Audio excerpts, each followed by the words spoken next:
Good afternoon, Archbishop. Good afternoon, Makani. Thanks for joining me. This is a one-year retrospective. The BC Catholic has particularly asked if we could chat about 1 year of COVID. Delighted to do it for the BC Catholic. And what a year it's been. Yes, one heck of a year. How do you think we are going to look back on this year? I think this will always be the year of the pandemic. And I think our photographs, our distance photographs, our masks, the notion that we lived, for many people, a full year without in-person celebration of the Eucharist. Some people, for some of the time, of course, were able to assist at Mass. This is not going to be a year that we'll forget. This is one that we will remember all our lives. And maybe with the passage of time, there'll be some happier memories that emerge. I struggle to think of them, but I know that there are some. There are always blessings amidst trials and tribulations. Right. Sometimes it takes a while to see them. Yeah. We'll need a little hindsight. What do you think the short-term and long-term impact of this is going to be? What's the short-term impact already? I think the short-term impact, certainly from an ecclesial point of view, has been the deprivation of a normal Eucharistic life for the majority, if not the vast majority, of the Catholic population here in the Archdiocese. And I think we've learned probably from that that this is a kind of suffering and fast in which we join many people throughout the world, many of our brother and sister Catholics who kind of live without the Eucharist in it for prolonged periods of time. So maybe it's made us more sensitive to them and more developed in ourselves a deeper yearning for the importance that the Eucharist plays in Catholic life, that we are a church of sacraments and the sacrament. Right. Well, and in terms of long-term, I know we're still in the pandemic and it's hard to assess, but what would you think of, what are the long-term impacts for this? Well, I think one of the long-term impacts, I can think of a couple, off the top of my head. One is that we have pivoted very quickly, and our communications folks were marvelous in this, in realizing the blessings and the possibilities of virtual and live streaming and social media. I think this will remain sort of in our toolbox as means of evangelization. I think that's certainly one long-term benefit. A second might be, and this remains to be seen, whether people will see the importance of the Sunday Eucharist, that this is, the community coming together as God's people to worship, we might say, we miss that. We see how important it is, and we can't just take it for granted. Right. Because all my life I took it for granted. It never occurred to me that I wouldn't be able to go as a priest, celebrate or before go to Mass on Sunday. I mean, it was just always there. There was always a place. Cottages, wherever you went, traveling, there was always a church you could go to. Right. And I guess now there are churches, but we couldn't go, and that's a different lesson for us to learn as Catholics. I celebrated an ordination, a wonderful event with 10 people. Yeah. Never thought I'd see that. Ordinations have always been, how can we cram so many more people into the cathedral? Yeah. And so it's been of many firsts. Yeah. And I hope it brings us to realize the beauty and the wonder of the riches, and that we missed it, and we want to come back. Yeah. Which is a way of saying to us, make this a good Lent. Make this a good Lent. And then you have a great Easter. May you have a great Easter. Praise the Lord for that. Are you getting the vaccine? I certainly will get the vaccine whenever the age groups keep down. Yeah.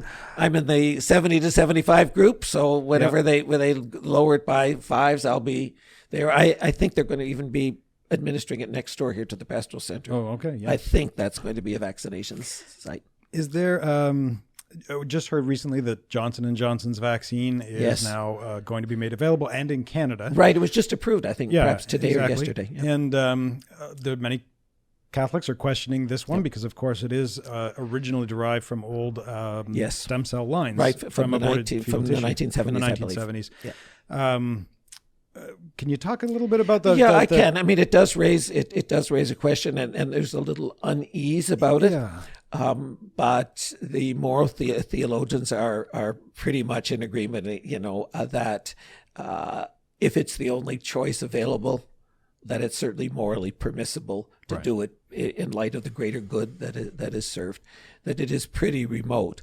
But I guess if one were saying, do you want this or that? I think certainly I would choose the non-Johnson & Johnson. Right. Although we're unlikely to get that We're choice, unlikely. Right? I mean, We're unlikely. We're not big into giving that kind of choice. But if it were, I would. Yeah. What will we do after? I mean, we're always thinking about the after when this pandemic is, if not ended, at least significantly eased. What will we be doing then to bring people back? I think one of the things we've got to think, it's probably going to be gradual. Yeah. I don't think we're going to go from nobody in church to, yes, you can fill it up. So one of the things that I've been thinking about, of course, is at what point do we reintroduce the notion of, not the notion, the command, really, of Sunday obligation. Yeah. And I noticed in one big diocese in the United States, they reintroduced it because they can now go back to church. And the Archbishop, I think, very wisely gave a lot more conditions on why you might not be able to fulfill the obligation. Before it was always kind of really serious impossibility or serious, sickness. Illness, yeah. And he said now he included even such thing of people who might have anxiety. Oh, yeah. That they're not going out in public. And so I think when it comes, that's certainly one of the ways that we'll be preparing.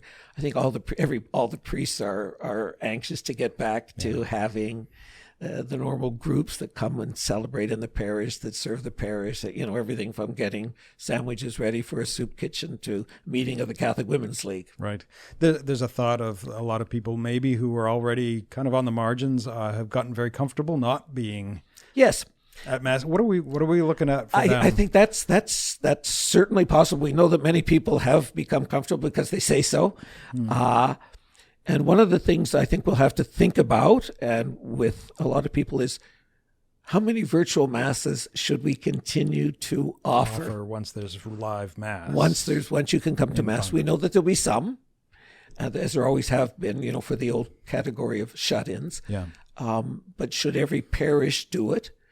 There might be a transition period of several months when we keep doing it and then ease it off. I think we'll have to see how it comes about. But I think everybody is wanting a return to, yes, we're going to have prep in our school. We're going to have real confirmation. We're going to have First Communion, and we'll have 40 or 50 kids. Right.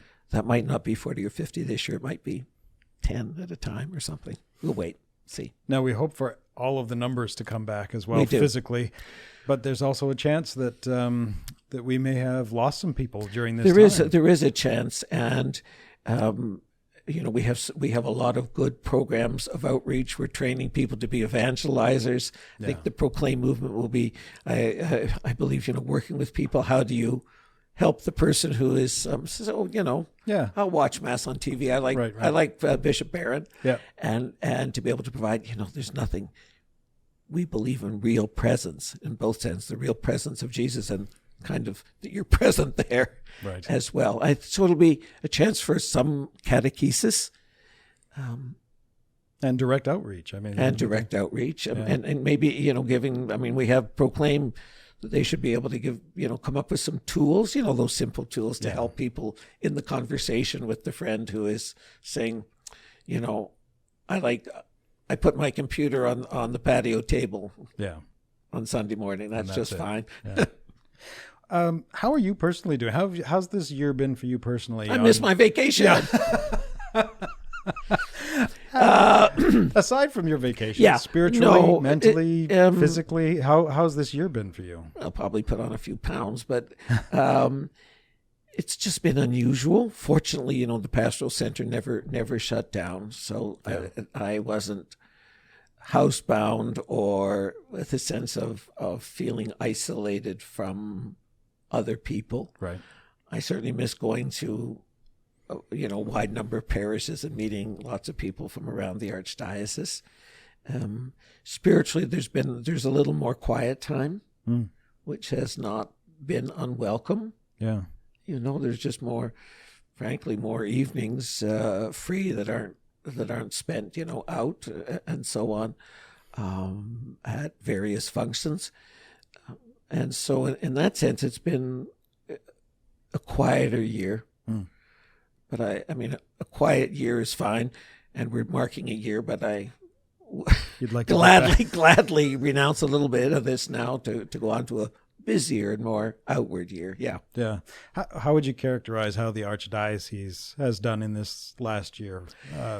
Yeah, great question. I think in many ways it showed the amazing amount of creativity that emerged. It emerged certainly in our school system. Man, they pivoted after spring break last year. I remember I was doing a pastoral visit of a parish, and met with the school kids. They were in the gym in those days. They could still be sitting on the floor, and they were told, pack all your books because you might not be coming back. And indeed, of course, they didn't come back, but they were online. Right. Almost right away. Very quickly, yeah. Which is amazing. The number of parishes that started live streaming and then really sort of gussied it up. They got better equipment, learned how to do it. We got any number of events online. A one conference that was put up online, an amazing thing. Recently, the Catholic Educators Conference, they had Bishop Barron. Right. Sort of in virtual person. So I think there's been, in terms of catechesis and formation, many opportunities. We always miss the communal aspect. Financially, which is, we have institutions to maintain. The federal programs, the CWS has helped a lot. Yeah. And people have been very generous. Rather surprisingly, there are some parishes that did even better financially than the year before. But not all. Right. That's a few. Yeah, for sure. But the people got used to. There's many more people giving online and so on. They're making use of tools, so it hasn't been a financial disaster. There's been certainly some weakening, setbacks, and a little bit of pruning, but that shows, I think, the generosity, and it is a measure of engagement. It's like Project Advance, which started very late, but we were only 500. We were still 6.7 million, which is very good. Yeah, and so I think there are many good fruits that can be seen, but there's nothing like normal. No. And are you looking forward to some kind of normal in the coming year? I'm looking forward to a lot of normal. It might not be really normal, but I think we're going to get gradually there. Gradually, we'll be normalizing, and but it will be wonderful to have people back in parishes. Can you imagine being able to go to mass and having a full choir sing, or everybody sing? Right. That'll be wonderful. Yeah. Among many other things, of course, but and to be able to be in the company. I mean, the church is a communion of people, and communion means presence. Yeah. Archbishop, the BC Catholic has been in homes this whole time. Thank goodness for the BC Catholic. And online. And online. And getting a lot of traffic and getting a lot of interest from people that probably didn't look at it in that way before. Yes. No, I think it's shown itself to be an invaluable tool of evangelization. Yeah, it does feel like we're at the forefront again. Yeah. Not necessarily an old print paper, but also a new online presence. Yeah, I mean, I know Friday afternoon I get of course a hard copy, but I look at the online, and it's really good, and the resolution and so on is wonderful. Right. Again, thank you, Archbishop, for taking the time. Thank you, McConney. Look forward to the coming year, and yes, we're starting year 2. Yes. I hope we just always say the year of the pandemic, not year 1 or year 2. Amen. There's just only 1 year. Okay. Thanks. God bless. Take care.